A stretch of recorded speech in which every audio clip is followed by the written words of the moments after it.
So, hi, my name is Her Ladyship Melissa of Dalmatia, and I am from the Kingdom of Ontario,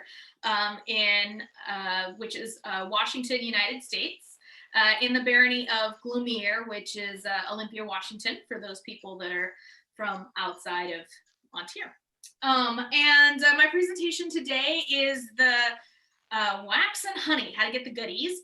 It's my beekeeping 102 class. This is the first time I've done this particular presentation.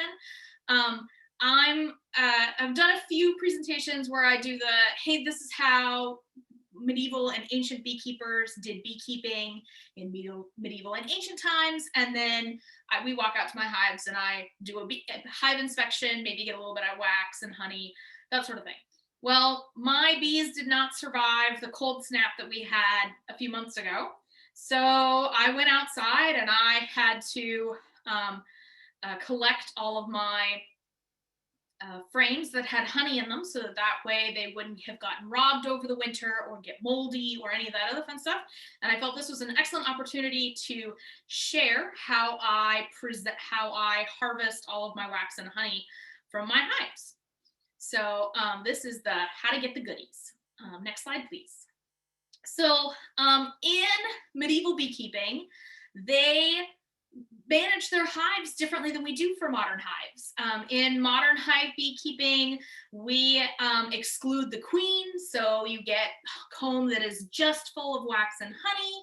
We have fancy machines that'll pull just the honey out of the hive, like that fancy flow hive that people have been talking about recently. We have the centrifugal force, the extractors that extracts the honey because you spin it.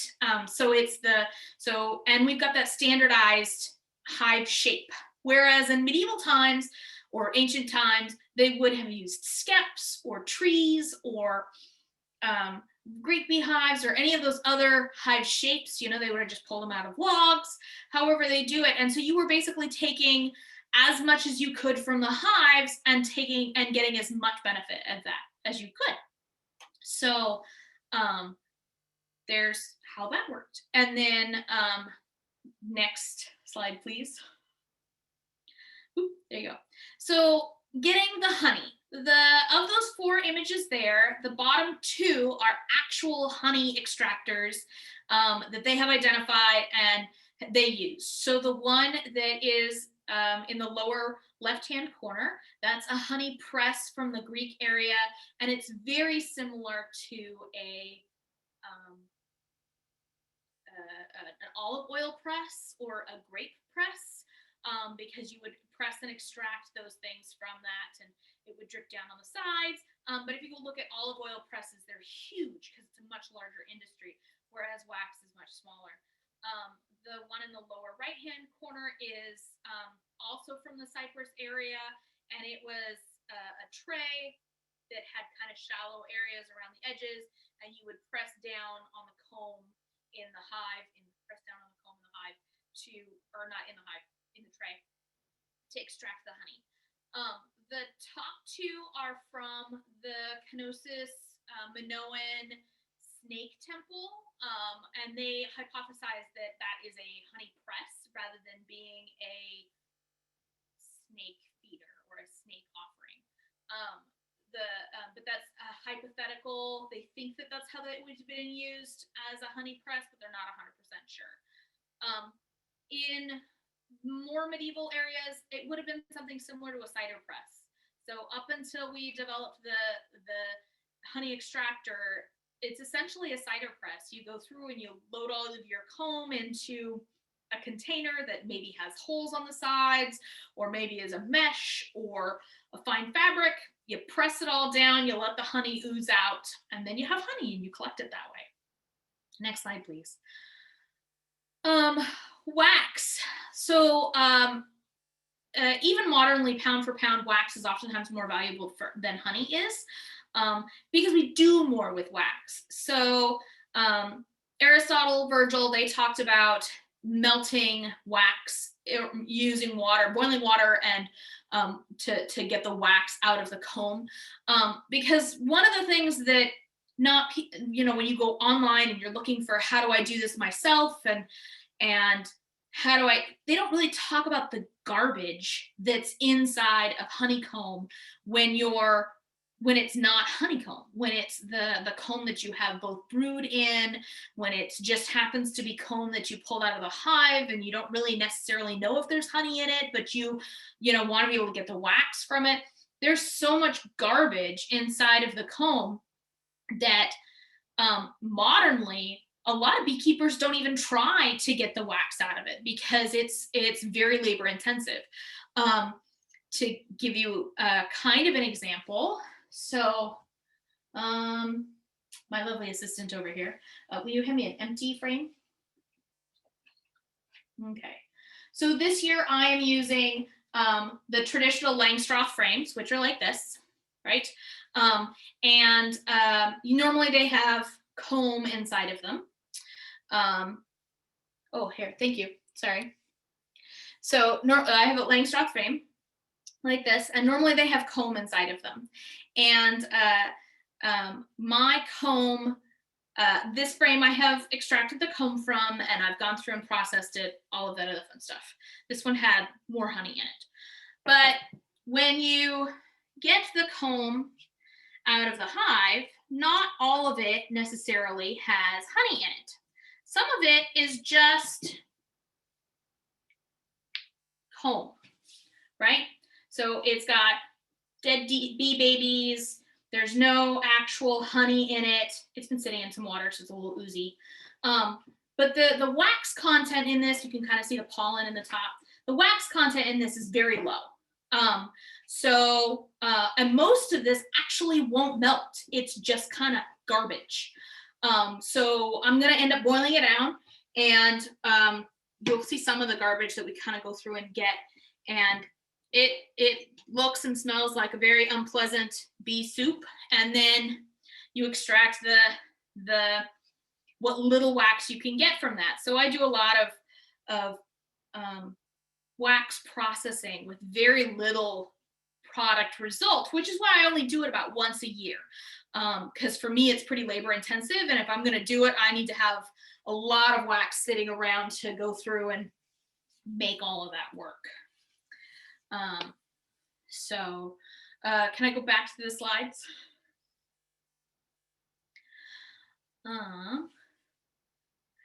Color was an important thing in beekeeping, or the wax, because they talk about, especially when you get into ecclesiastical candles and things like that, they wanted the whiter candles were more valuable. And you can get that with beeswax. You can get beeswax that is that soft yellow or almost white color. And you have to do it when the bees haven't really put anything inside of the comb. It's like fresh comb from that year. You very carefully picked it out and laid it aside and did your melting that way. And it'll give you a much lighter color wax than what I usually end up with when I'm dealing with beeswax. My beeswax tends to be a very orangey color because I am dealing with comb that has had both honey and brood inside of it. And then I kind of jumped ahead and talked about my garbage bits a little bit. But the picture that we have there is something else from that Kenosis snake temple. And they weren't really sure what it is, but the hypothesis is that those are wax collectors. So you would put the wax and the comb inside of the tall cylinder. You would pour boiling water into it and then allow it to overflow into those pots in the sides. And the overflow would be clean-ish beeswax, rather than just being all of the garbage that kind of goes into it. Next slide, please. So my modern process for the honey is I do the crush and strain process and then restrain if necessary. And then I take all of the wax that I got from that and I do a boil inside of a stock pot and I melt it there. And then I either wait for it to cool or filter it right then and there, depending upon how impatient and how messy I'm allowed to get the kitchen. And then I repeat as necessary. So there are some pieces of my wax that I've restrained a few times because they were like the last little bit. And that is my basic presentation. And now we get to go through and kind of watch me do this while I answer questions, because I've got the chat up and we can go through and see what's going on and how it's all working. So I am standing in front of my oven, which I have turned to 200 degrees because that is below the boiling point, but it is above the melting point of wax. So 147 degrees Fahrenheit is the melting point of wax. 144, 147 is the melting point of wax. A 200 degree oven means that I don't have to wait for like, you know, days to wait for the wax to melt. If you do it too high, you run the risk of burning your wax and or starting a fire. And if you do it too low, you're going to end up waiting for forever. I just want to let you know that if you decide that you're going to do this at home, because this might be something that Katarina is going to end up doing in the spring or next fall, anything that is going to touch wax is forever and will always be a wax item. Just FYI, because getting beeswax, especially if you're doing any kind of processing with it, can be, it is messy. And so I have items in my house that are very carefully stored away in the back room when I'm not using them so they don't get mixed up inside of the kitchen, that are very specifically for beeswax stuff. Honeys can be like regular kitchen things, but beeswax is forever and will always be beeswax. Okay, so before oh yeah, hey, thanks. Help me remember these stuff. Oh, the benefit of having a 200 degree oven is that you can pull things out of the oven with your bare hands. This is also nice. I appreciate having bare ovens. Okay, so I'm going to switch this video to here. Ta-da! So before we guys got here, I strained a comb of honey into my fancy strainer. I set things down and then they moved. Okay, so I use paint strainers. Oh, let me get back to my other video. I'm still figuring out what I'm doing. Okay, I use paint strainers. This is the 1 gallon size elastic top paint strainer, 2-pack from the Home Depot here in the Pacific Northwest. And they are great for straining honey. It leaves me a fairly clarified honey. So this is my summer honey. This came out this summer. It didn't have any bee babies in it when I was straining it. I didn't have to restrain it. It was a single straining. That was great. This is my winter honey, which I had 10 frames that I pulled out of my hive. I've already done 8 of them, right? And I have a collection of honey. So this is my winter honey. It's much darker. It's more viscous. It seems to have a little bit more sediment in it. And then I've had to restrain it. If I'm restraining honey, I have found that the best thing to use, though it takes a little bit longer, are the cone-shaped strainers from the Home Depot. I touched something and now I'm covered in sticky. This is why this class is getting everything sticky, because you will get everything sticky. I am barefoot so that way I can find the sticky spots on the floor, so that way I don't track it throughout the whole house, because that's been known to happen. And I have a lovely assistant that helps me find everything, so that way I'm not too crazy. My sister is here. Wave at the camera, sister. To help me do all of that stuff. So these are the cone filters.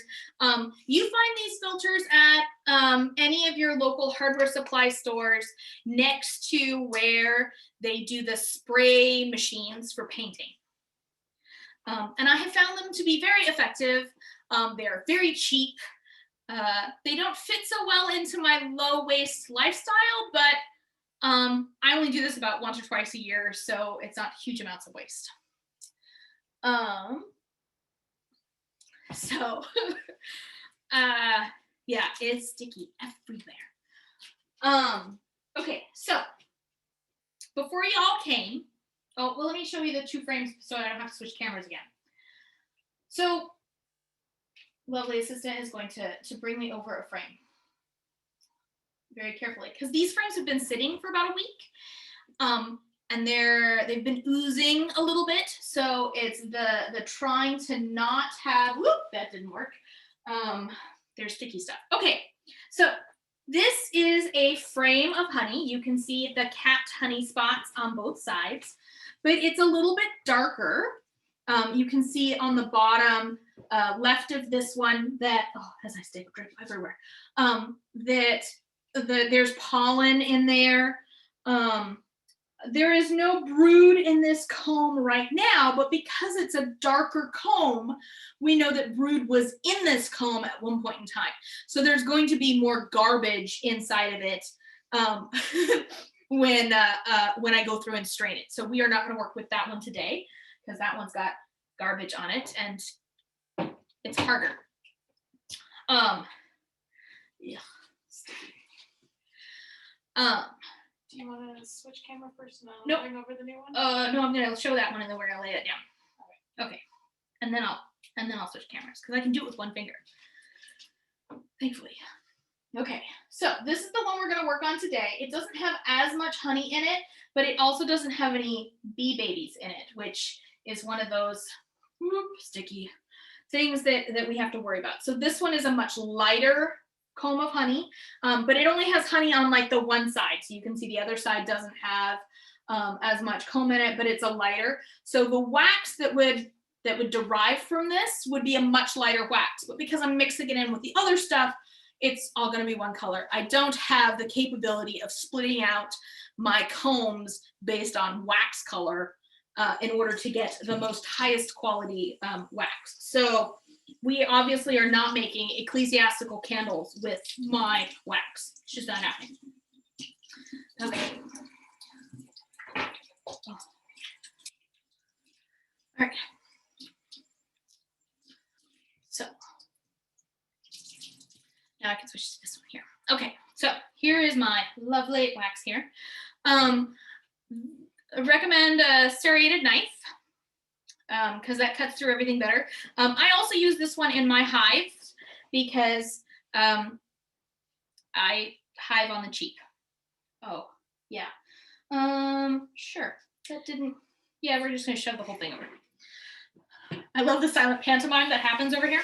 Okay, so earlier today when I was getting up ready for a hive, this is the wax that I squeezed out when I did my crush and strain into the honey. And I'm putting it inside of a piece of fabric square that I am then going to tie up. Oh, I don't know if the string will work. I feel like that's not going to happen.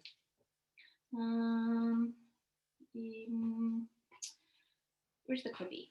Let's use the clippy. Did we move it? Oh, right there. Okay.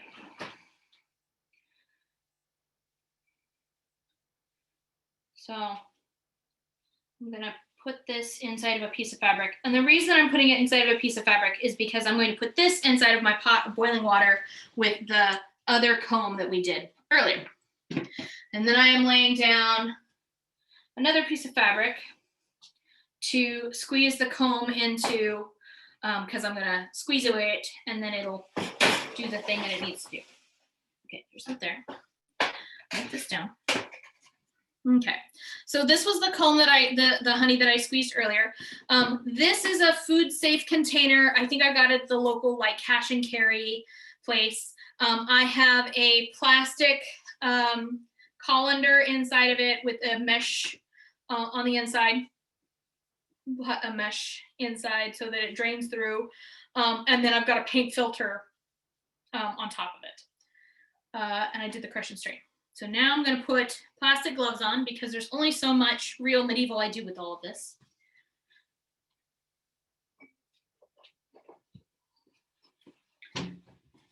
And we're going to crush and strain some more.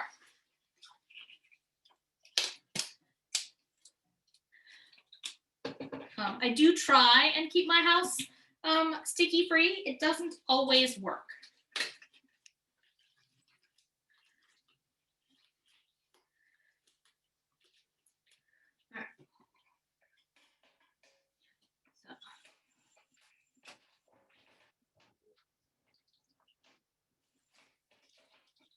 If you were to do this in the spring or in the summer, the wax would be softer too. You can see how it's kind of crunching. That's because the wax is not as soft. And so it's had some time to firm up. Lovely assistant takes that away. It's a little sticky.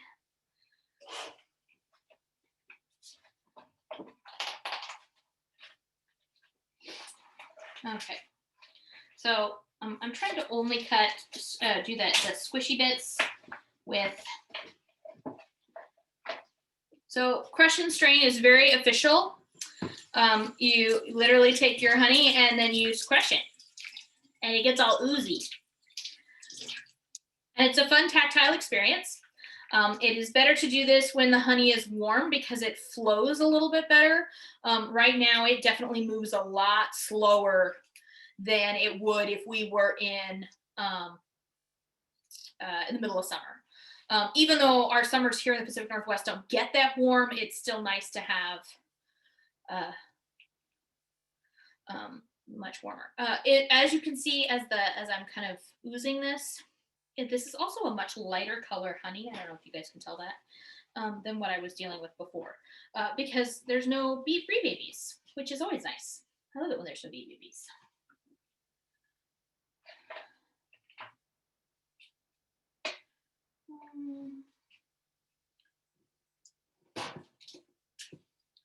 My lovely assistant is doing such a good job being a lovely assistant.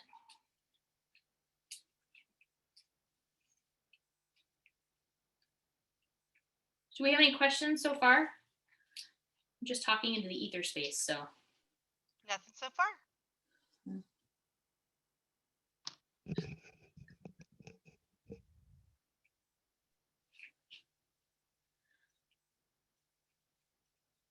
All right.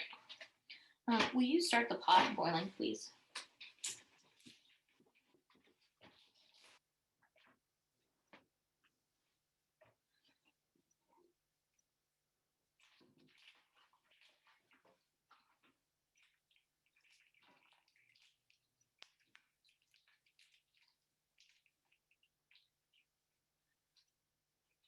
I've done this a few times now this winter because I have to.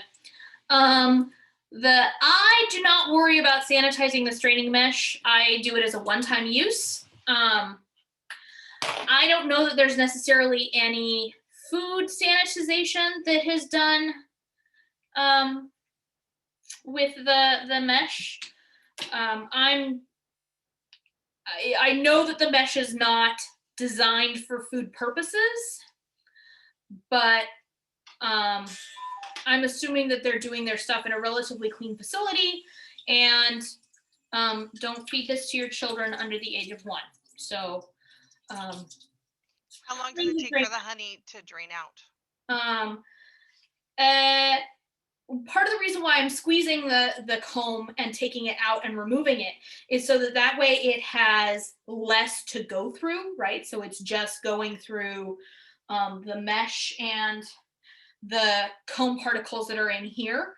So depending upon the time of year, it might be relatively quickly, 15-20 minutes, or it might be it might be a little bit longer. So because of the time of year that we're in, I'm touching this. The honey is still cooler than room temperature, even though it's been sitting inside of my house for a week. So that's part of the reason why I have my oven set to 200 degrees, because I can just go through and toss this in the oven. Everything warms up just a little bit, and then I can move on and do stuff, because I am an impatient person. This is also the kitchen that I cook in, or my sister cooks in, because she's the one that does most of the cooking. And so I want to make sure that I can clean up my messes as soon as I can. So how much wax does your hive give you, and when do you decide it's been strained enough and it's waste? Okay, so is that wax been strained enough or honey been strained enough? Both? Okay, cool. So usually I do a single big pot melting with my wax, right? So here is my, oh yeah, hold a second. Let me get the honey off of these gloves because I'm about to be gloveless here in a second. Because I've extracted most of the wax that I can, or the honey that I can from the comb that I have here. Okay, so I take that off, and I go open sesame and turn around. There's the garbage. Woo, as I drip on the floor. Okay, so normally I will do. So when I talk about the boil bit, I have a stock pot here. It's over here. That is starting to water. And so yesterday I did 2 frames of, already 4 frames, 3 frames. At least 3. So I did 3 frames of wax foundation, or not wax foundation, plastic foundation hives, because I bought a nuke this year, and so they had wax foundation inside of them. I'm not necessarily fond of the wax foundation, but because these hive died, I needed to extract the honey from them. I don't do the modern excluders where they do the centrifugal force, so I went through and did that. So when I went through and melted, I put them in my oven, I kind of melted the honey or the wax off the sides of them, poured it into other stuff, and then I found all of the extra pieces and I boiled it down. When I boiled it down, all I had left, and I put it inside of a pot, was these itty bitty little bits, right? So itty bitty little bits of wax. Because the first boiling will leave a wax at the top. That's one of the benefits of doing wax and water, is that when you boil the water, all of the wax rises to the top and it creates a film. And if you have a small enough surface area, sometimes your film is pretty big, right? You get a little wax cake. Isn't that exciting? But the bottom side of it is not always very clean. It gets kind of dirty. This one is relatively clean. I'm still going to continue to filter this. I'm going to run it through a filter one more time, and along with all of this, I'm going to put this inside of my filtering process, because I'm going to show you the filtering process, because we don't have to wait for the whole world to melt and solid and everything. So that'll be a little bit later. So now I have so now I have a pot that has, so it's a stock pot, it's 10 inches across, and it's got about 1 inch of water in the bottom.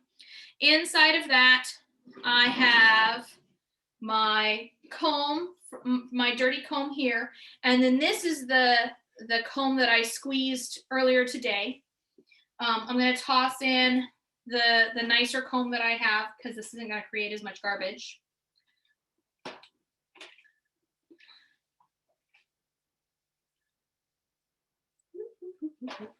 Sticky. And then I'm going to tie up this other piece over here, and I'm going to toss that in here. Go back onto the here.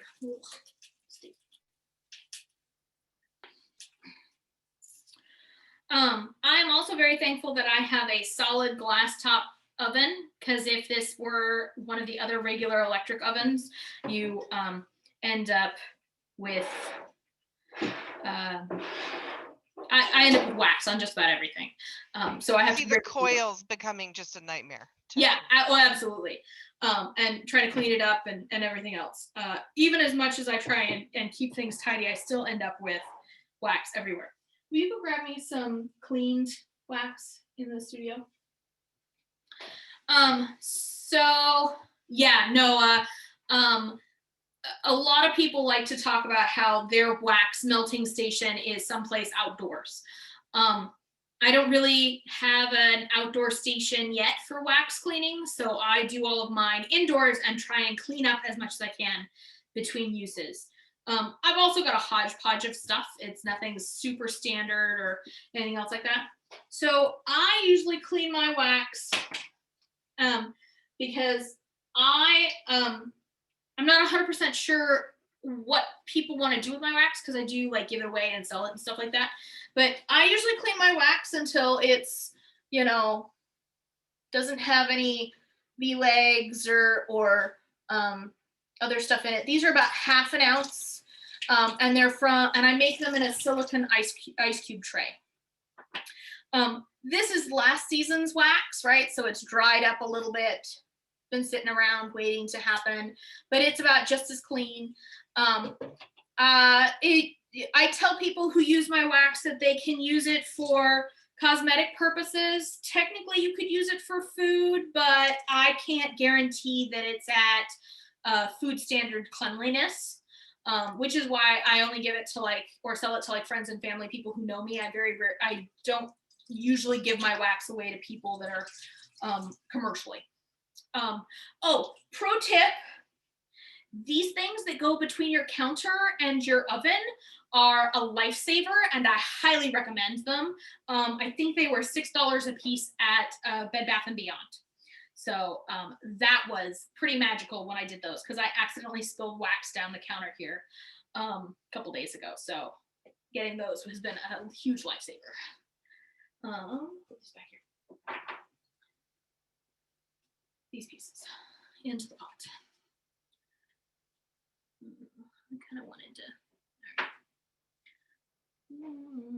We may need more water.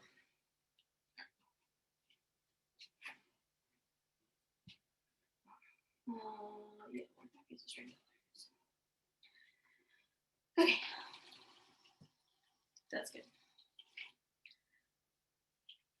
Okay, so I have my cloth with these are the little wax squeezings that I did for my crushy bits. I'm tying these up so that way, if there's any bee garbage inside of these, it goes inside of the thing.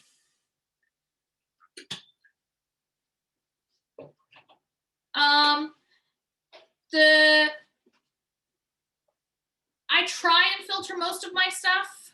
It doesn't always happen. It just means that I'm gonna have to do an additional filter strain ahead of time. So the question, because not everybody will be able to see it, the question is there a reason not to put the comb into a cloth bag before boiling it in order to filter it as it melts?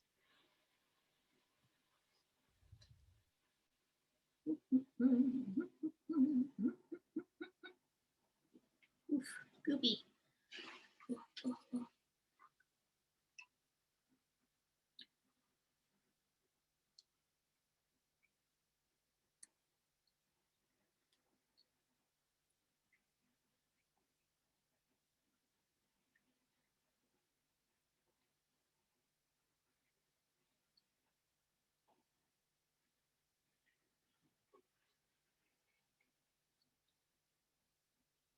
All right, there's that. Honey, yeah, sure, I'll take that. All right, so, I took my gloves off. Grab me a glove.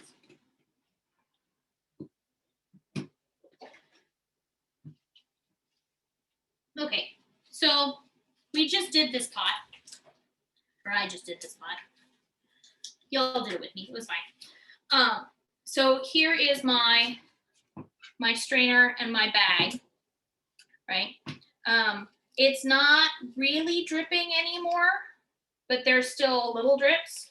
The fastest way to go through and make it drip more is to, squeeze with intention.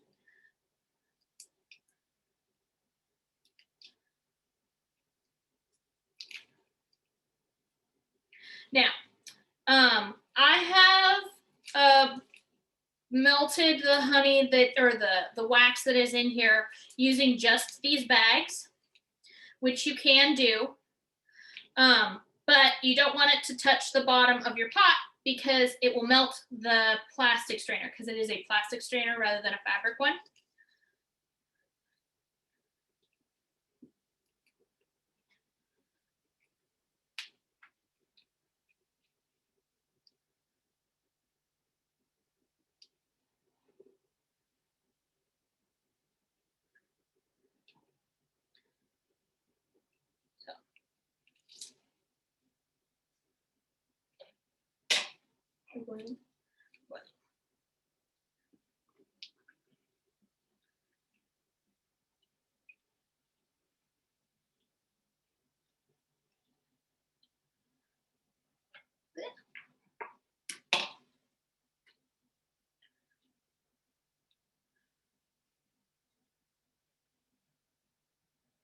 All right, so there's that honey. So that was relatively quick and painless, right? So I don't know, what was that, 20 minutes, 15?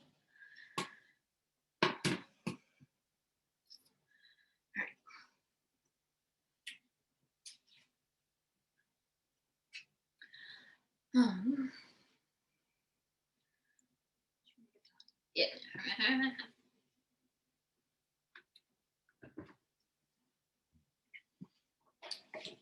My official wax spatula.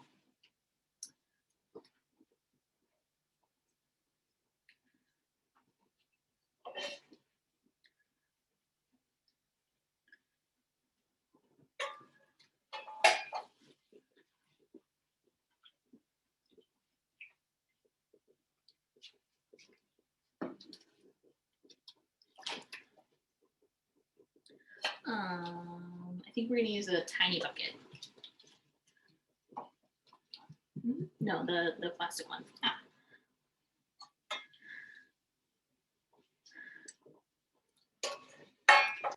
Okay.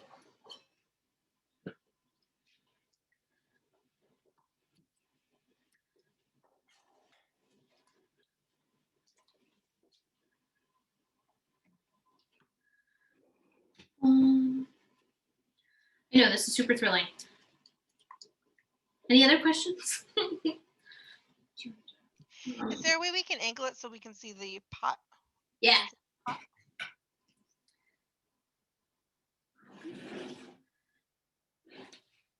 right, we just switched burners, so. Oof. All right.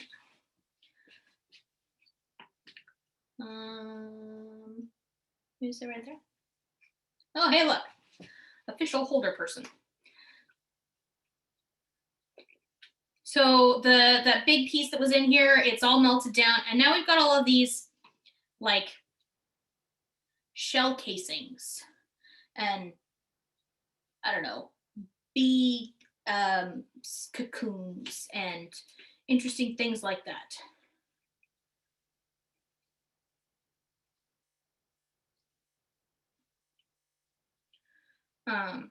So for those of you folks who have wood fires and do wood fire stuff, the fabric that I have, or paper towels that I use to clean up everything else, or any of that stuff is really excellent, like fire starter bits. I move my camera.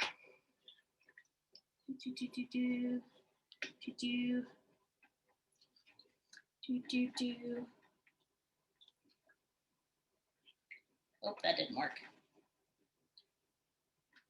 Didn't work at all.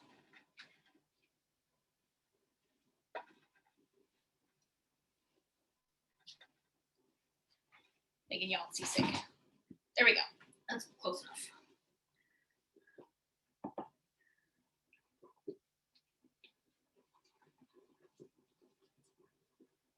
I can't wait until they invent smell-o-vision.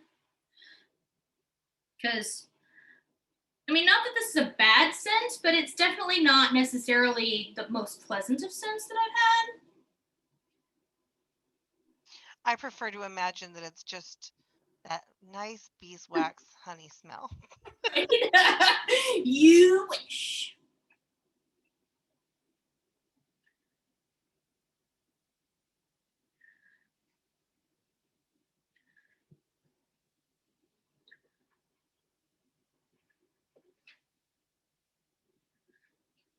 So in this bigger one that's got the tie clip on it, I know that there's more garbage.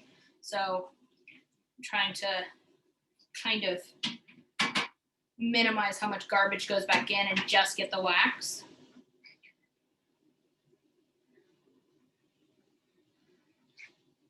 And I can't say how accurate this would have been in period. I feel like, ooh, that's way too hot. I feel like in period we would have had, cloth was a much more valuable commodity. So I feel like that would have been a thing that we would have done not as much of, right? No, I'm not going to filter that one. Okay, so normally the practice would be to take this pot. I'm going to go like this. We're making people seasick. Okay. So normally we'd take this pot and we would set it aside and we would wait for the wax to cake on it. And but that's not, I'm lazy and I'm impatient, and so I want it to do stuff faster. So I have my tiny wax only strainer and my 1970 Tupperware container. That is dishwasher safe, but it's probably dishwasher safe. It's dishwasher safe, but it's probably not oven safe, though I have occasionally put it in my low temperature oven, and then it gets a little concerned about its plastic integrity. But I'm going to dump this boiling wax concoction into this container because I know that there's probably enough water and all of that other stuff, and then I'm going to strain out all the bee garbage that's going to go into here. So, You want to see where the camera is? No. All right, here we go.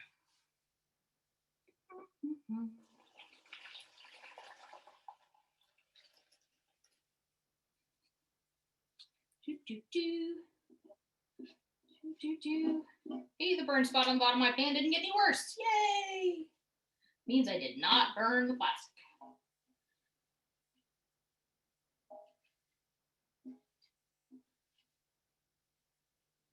Ooh, more water than I was expecting. Okay, so there's that there.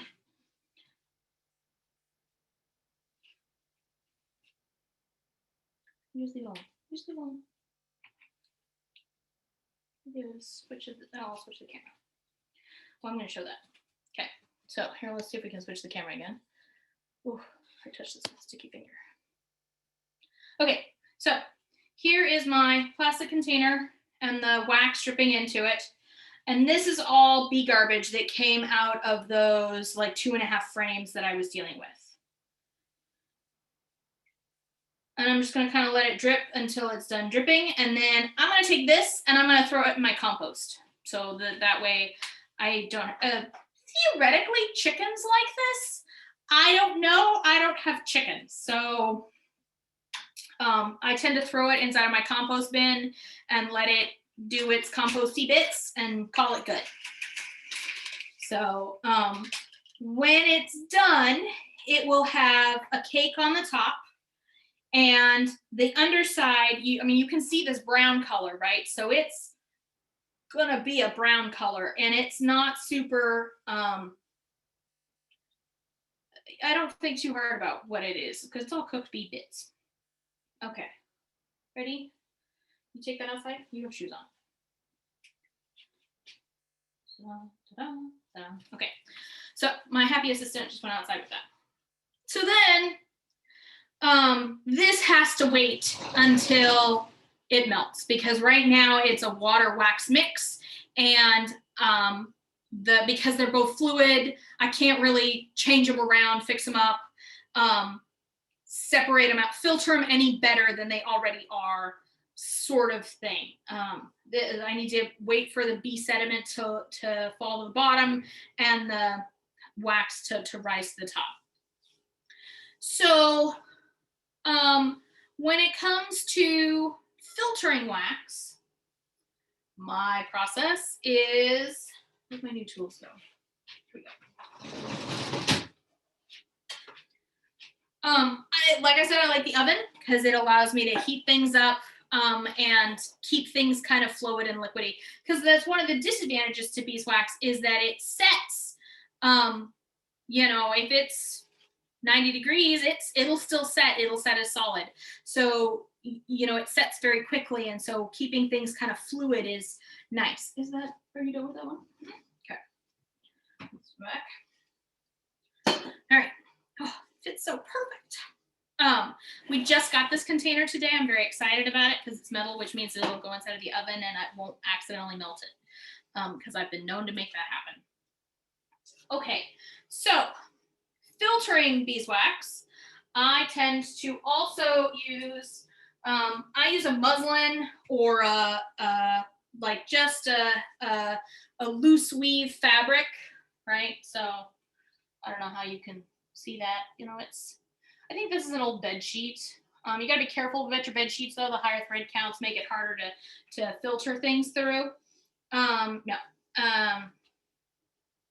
So this, unfortunately, is a pretty boring bit because I'm trying to think how I would escalate this faster. I did think about this, but I don't think I thought it all the way through. I should have done this. I don't know. Whatever. So I take my filter and I put it inside of my thing. And then I'm going to take my grungy dirty wax and I'm going to put it inside of my filter. And the easy way to do it is to stick it in the oven and, you know, set a timer for 15, 20 minutes, check it, come back and look at it in 15, 20 minutes, check it. This actually got rinsed out with a hose earlier today because it was really grimy. All right, call it good. Yeah, benefits of strainers that have wooden or metal handles is that you can stick them in the oven, especially when you're dealing with low temperatures. So this is going inside of my oven at 200 degrees Fahrenheit. And then theoretically it would be, yeah, I'll do all of that stuff. We want to refilter that. Does it need to be refiltered? I don't know. We could at least strain it into something else. We'll see what happens. I want to warm it up. So when this comes out of the oven, which I don't know, I'll make you guys wait around for it all. I use the silicone ice cube tray, and I pour it into my ice cube tray, and I let them sit, and they come out to be about half an ounce per. They're about an inch square. They're super nice. I really like them. I just recently got it was on sale at Michael's, I think last season, a cat one, which I thought was kind of cool. I haven't used it yet, so I don't, because I don't know how well the wax will come out of it, because these are slightly splayed angles, tapered out angles, whereas this is all straight up and down and is specifically an ice cube tray. So I haven't tried doing that yet. Other ways to melt wax and make it work for you is to do the double boiler method. So this is my boiler for doing stuff with wax. Sometimes this is just the repository where I hold wax stuff because it seems to be a good size, fits in a pot. Any other questions? I don't know if anybody else wants to hang around and watch the whole thing, or. Spaces, they used ceramic butter molds found at thrift stores for wax molds. Yeah. Those for sure work. It's the trick of getting them to pop out, right? You know. You should switch your camera. Oh yeah, I should. Thank you.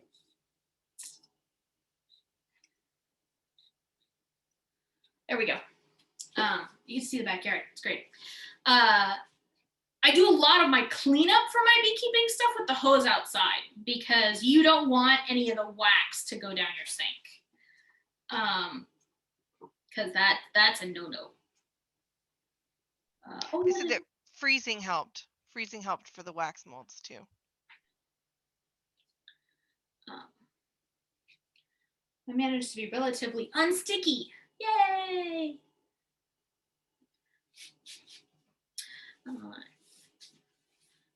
Okay. So do you think? I have a question. Sure. Do you think that the squeeze method that you used? You talked about the kind of methods that you'd found in as far as like artifacts and stuff go, Mm-hmm. extant stuff. But I mean, this squeeze method.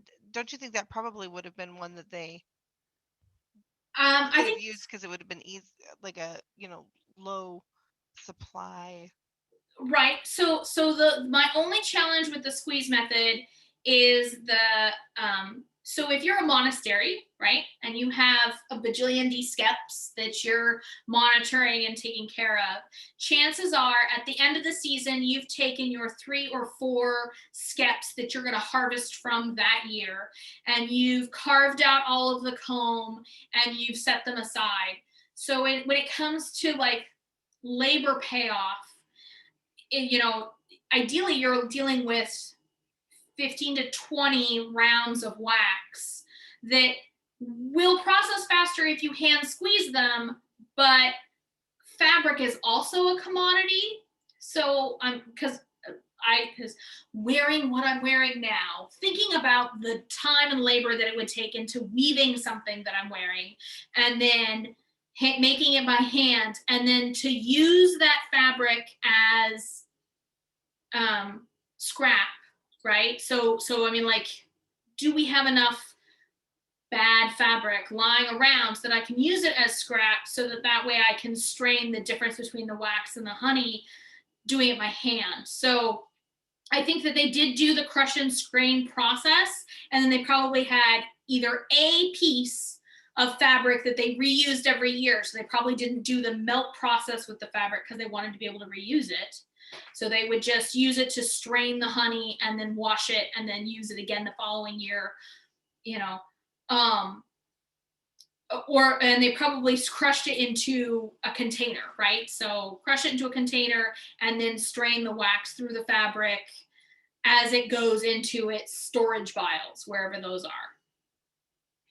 are. Just thinking about like commodity stuff. Like there's definitely a lot more waste in my process than there would have been in period, but I also live in a modern kitchen with an electric fire, and I can stick it in an oven and warm it up so it flows a little bit better, and I have access to lots of fresh, clean running water, so I don't have to worry about how sticky I'm making everything. Like, those are all kinds of, especially this last week, things that I've been thinking of while I've been doing this. Because I do think that the crush and strain piece is absolutely, they would have done that in period. It would have been a lot to crush and strain, but they would have done it. It's the filtering between the crush and strain and the what am I storing for making mead or cooking with or using as medicinally or all of that other stuff. They probably all had tiny like sediment inside of it.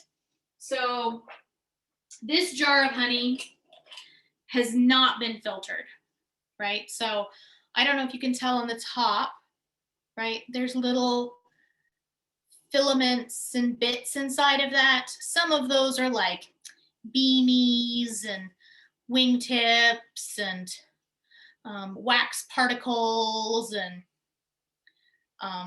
so, and if you look on the edge, you can see the detritus there. The bee's knees, yep. There are bee's knees in this honey. So there's so this particular batch hasn't been filtered, but mostly it's because this was such a small batch that was kind of left over that I was like, well, I don't really want Somebody says that honey is the bee's knees. It is the bee's knees, yeah. But right? Yeah. So yeah, that's really interesting to be able to see all that kind of the bits. You know, honey you get at the store is so filtered. well, That there's it's usually pasteurized too, right? So they cook it up to a certain point to kill the bacteria, right? Even though you're still not supposed to give it to children under the age of 1, it's still pasteurized, right? So they brew it up to a point that it kills all the bacteria that could possibly be in it, and then they package it and they send it off. And we as consumers expect honey to be clear, and you can see through it, and isn't that great, and there's no sediment or anything else inside of that, and we expect it to be this color, not realizing that honey comes in a variety of shades of colors depending upon what the bee is harvesting from, when it was harvested, the process that we use to harvest it with. So there's all of that goes into it as well. So like this honey was filtered, right? But it still has kind of a film in the top. And I think it's because in order to filter this one, because I wanted it to go faster, I warmed up the honey inside of the oven before I filtered it, right? So this has had a little bit of warming. And then there's this jar of honey, which is starting to crystallize. So I don't know if that's because I warmed it up too fast. I warmed it up not fast enough. I didn't warm it up. Maybe it's got a higher water content because I used more of the comb, right? So honey, the reason that it's honey is because the bees dehydrate it, right? They pull the water out of the nectar that they put in there, and nectar in the bee spit, they pull the water out of it and it becomes honey. Well, if you have honey that has a higher water content, it'll spoil. So that's actually, so somebody asked, how concerned are you about keeping it raw or not? I'm not.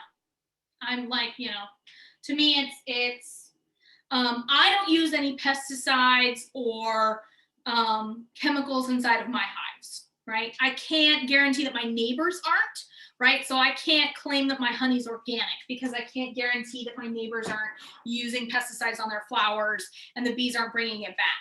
But I'm not overly concerned with raw versus not raw. I don't have children under the age of 1. I'm not worried about bacteria in that sense.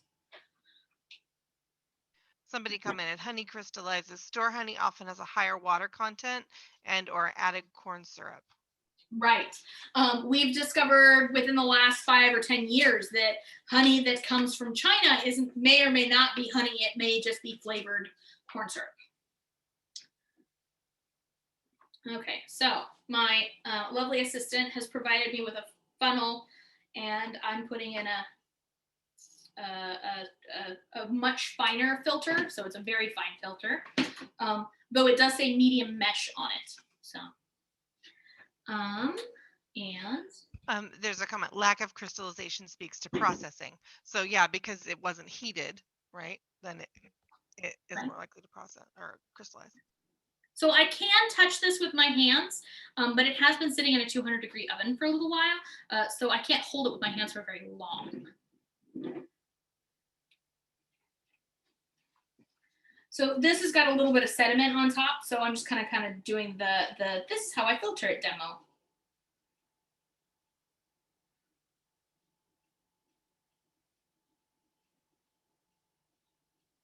Ooh.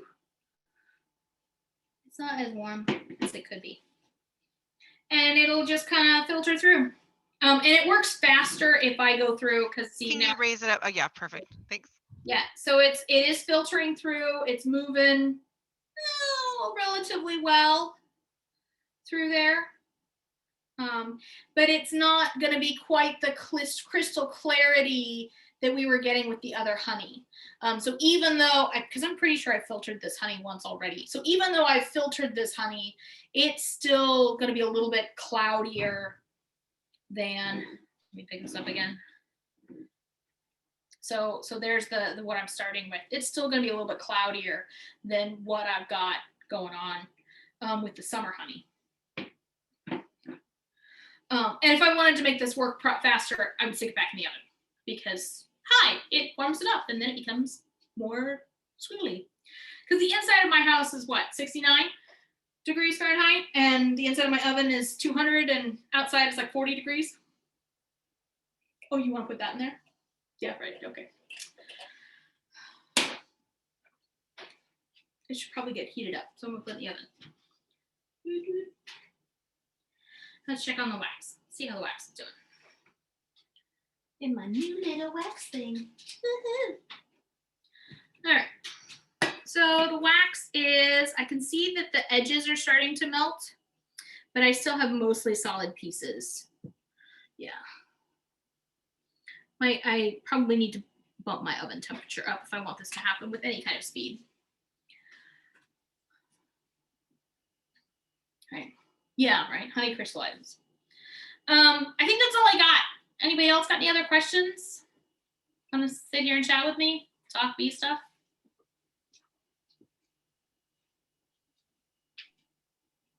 I'll give them a minute to see if there are any more questions, but I haven't really seen any other questions. It's a really interesting process. I've never seen honey. I'm glad it was useful and entertaining. It was super interesting. That was the most important part was that it was informative, and maybe I was really hoping the gal who wants to get honey, my favorite bee variety. If I could choose any bee to have here in the Pacific Northwest, I would actually choose the English brown bee for honey processing. In terms of bee varieties, in general, right? Like just general bee varieties. I really enjoy watching like the bumblebees that we have around here.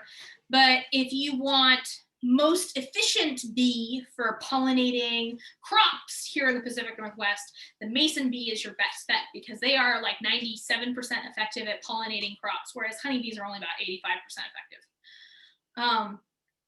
Use up all my honey. Honestly, I give it away. I'm not a big honey eater. So I don't use a lot of honey. My sister uses it in tea, but she tends to like buy the commercial stuff and use it in tea because I've got all this fancy stuff that's the she's taking my wax outside so it'll harden faster. And so I usually end up giving it away. Disa actually got a small jar of my honey, my summer honey, for Christmas this year. So I was super excited about it. I'm glad you're going to use it because my problem is that I tend to hoard nice food, right? Like I have a really hard time using nice food because I want to hoard it for something special, and then that something special never happens. And so I end up with all of this nice food that I've hoarded. It's usually honey, but it's nice food that I've hoarded. Mead is great. The problem is that I don't produce enough honey to make mead.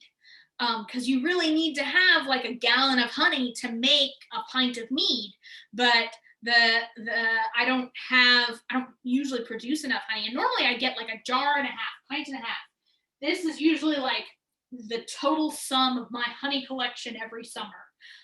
This year, because the bees died, I have more, not a lot more, but more.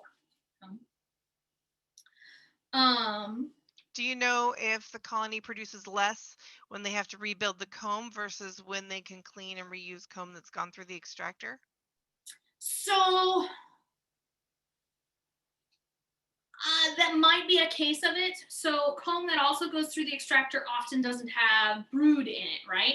So when I go through and I do my crush and strain, I take what has honey in it, not necessarily based off of brood versus not brood. I'm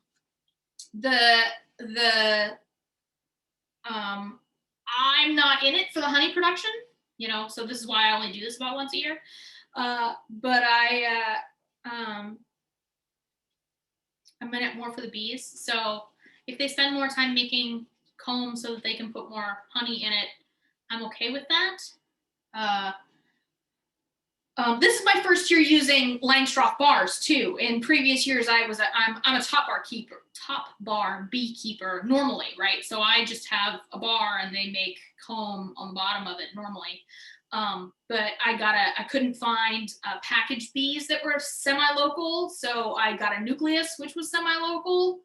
I'm thinking that I'm gonna go back and try and get a package of bees next year, or this upcoming year, so that way I can go through and not have to worry about wax or plastic foundation, because I don't like plastic foundation. That was going to be my next question. Do you plan on getting more bees this? I do plan on getting more bees. Yeah, I've been doing this off and on for about 7 years, and I'm really enjoying it. I mean, I think it's really neat, and there's more that I want to learn. I'd like to go to one of my potter friends to make period, like ancient beehives. Where can you get brown bees in the U.S.? I thought they were restricted to import. I believe they are. So I've never had brown bees. If I could get brown bees, I would want them, but I don't think that you can get them. Second choice would be Russians, because they might be more likely to survive the winter. And brown bees come from England, so there's very similar climates to here, but we don't normally get them. So I think the only hive that I've had winter over has been carnelians, which are from the northern Italy area, versus Italians, which tends to be what everybody gets or has available, right? Like it's harder to specify what kind of bee you want. And I haven't done anything with queen purchasing, because you can oftentimes buy a queen that's in a specific breed that you like and put her in your hive, and then that's what she produces is the, you know, Russian bees or carnelians or Italians or whatever it is. So I haven't gone through and purchased a queen separately. Somebody mentioned my friend had Russians and they were not friendly.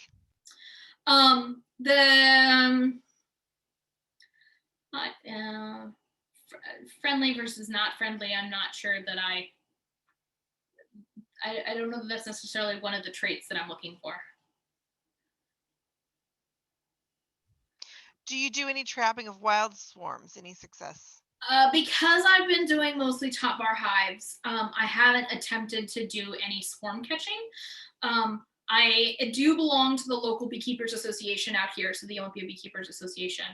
And so I have seen like people who have local swarms and things like that. Someone pinged me earlier this year and was like, look, there's one in my tree. So I haven't tried to catch swarms. I do think that it would be a fun thing to do if I could make it all work, but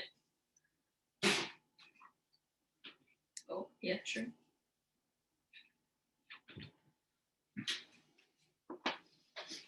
Oh, yeah. If and when I ever get unsensitive to stings, because I might need an EpiPen sometime in the near future. Because I'm not sensitive to bee stings, but before the cost of EpiPens went up, I was tempted to go to my family practitioner and be like, look, I'm a beekeeper. It'd be nice to have an EpiPen just in case. I didn't do that. I should have. Luckily use my dad's expired one if it comes down to it. Which is why I very rarely beekeep by myself, right? Like I very rarely go out into the hives and look at them by myself. I usually have someone around who's taking pictures, so that way, if something happens, I can have someone run and give me an EpiPen.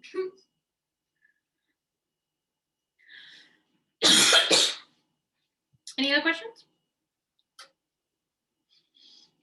I mean, I could sit here and talk about bees all day, so.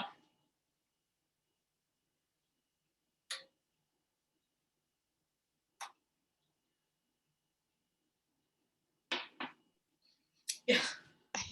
I always thought there's always a gap, right? Oh, do you talk to your hive? That's a great question. So I don't, well, I mean, like when I go out and I inspect my hive, right? Usually it's, you know, hey girls, how's it going? You know, and the you know, thanks for all for coming. But I do talk to the bees while I'm working with them. I haven't had an opportunity to go out and, you know, tell the goings-ons that's around the world. I do know that it's a traditional beekeeper superstition to inform the hive when the beekeeper dies. I thankfully have not had to die, so I haven't had to tell my bees any of that stuff. So most of the talking I do to my hive is, hey, I'm coming out. Stay away. Don't get smushed.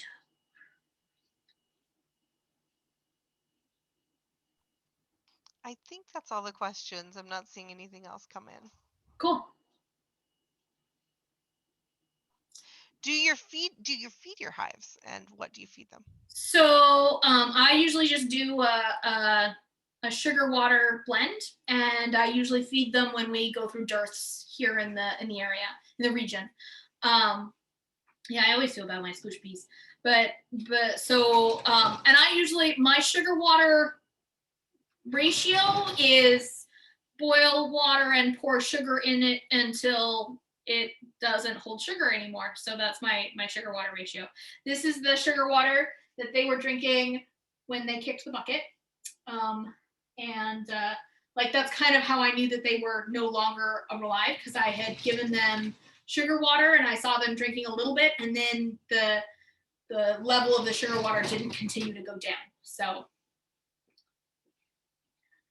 Do you find it affects the quality of the honey? So I try not to feed during high pollen times. So no. I'm also a lazy beekeeper, so they really only get it during the winter time, and then occasionally, like they get it in the spring, and then they get it in the fall, but not a whole lot during the middle of the summer. So, and usually when I harvest honey, I'm harvesting in the summer. So this honey might be a little bit heavier in sugar water than summer honey is, but I don't know that we've noticed. What do you do to prepare hives for the winter? So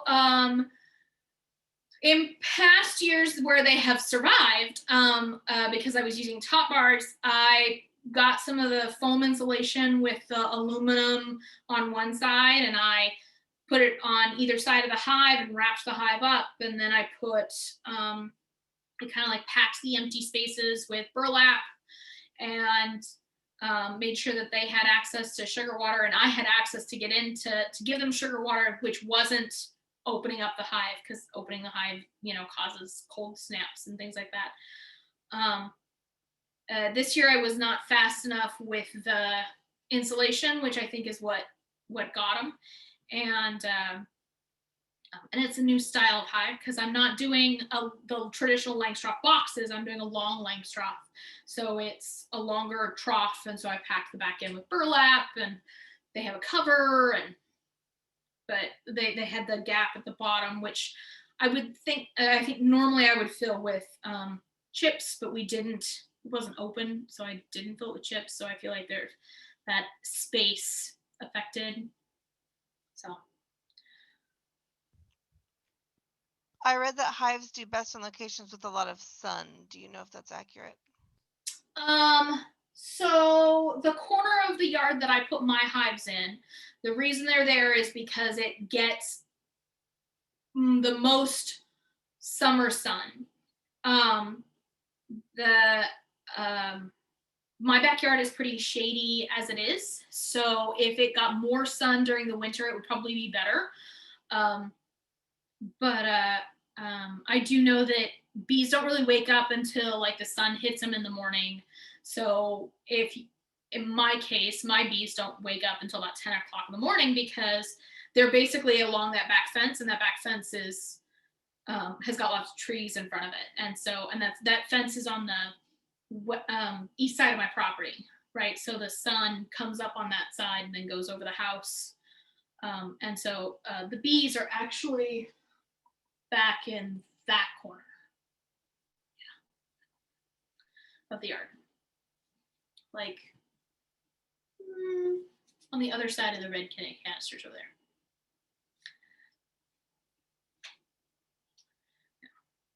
So that's. Do you have to deal with critters trying to raid your hives? Not yet. I do have possums and raccoons that I have seen in the yard. I do know that hives are vulnerable to possums and raccoons because they like the bee babies, the brood comb, because it's high in protein. The wax tastes good. The honey tastes good. All that other fun stuff. They haven't figured out that this is a source of food for them yet. So knock on wood that they don't. I think my dad and I, because my dad lives next door, are gonna work on making a bee shed for me this year. So I'm gonna have a shed where I go inside the shed to access the hives, but the bees access the outside through cutouts in the shed. So that way I don't have to worry about winterizing my hives, and I don't have to worry about pests, and I don't have to, um, and then I can store all of like my beekeeping supplies inside of the shed, and I don't have to worry about it inside the house. And maybe I'll add electricity outside and put a burner out there, and then I'll do my wax stuff out there. But we'll see. Yeah, I mean, would it be something that you would be able to like heat the inside of the shed to a certain extent so that in the winter? If I were to if you put 100-watt light bulb, like actual incandescent light bulbs inside 100-watt inside of a room like that, it would still heat up, and then I could plug in a heater so that way, because honeybees don't fly if it's colder than 50 degrees or raining, which here in the Pacific Northwest, that's what our weather is colder than 50 degrees and raining all the time. So making sure that you have the ability for them to go out and do cleansing flights, because it's they have a space that's warm enough for them. That's kind of the plan. I'll be really interested to see how that goes for next year. Yeah. Are you going to do that this spring? Yeah, I think that's the plan, is the spring. Are there historical methods for treating mites, beetles, wax moths that you find are as effective as modern? So I have not found any evidence of pests the way that we have them, because the varroa mite is a Chinese pest, and like foul brood is a fairly modern pest, and we don't know what causes colony collapse. So I think that I read a little bit about either Virgil or Homer wrote something about, well, when you end up with this inside of your hives, you're done for.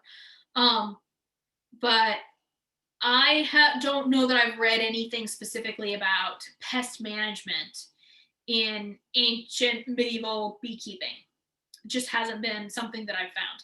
There's a few texts that I want to go through and read more of that I haven't had access to, so that way I could go through and read some more stuff. The modern beekeeping methods that I do, that are so the varroa mite, which is a pest that like clings onto the backside of the bee and decimates and causes wing problems and issues with the bee. My natural path method of taking care of this is you dust your bees with powdered sugar, and then they groom themselves, or they groom each other, and it pops the varroa mites off and takes them down. So that tends to be the method that I use. I don't use any of the fancy pollen patties or squares or mite resist or stuff that they have, because I'm in it for the benefit of the bee.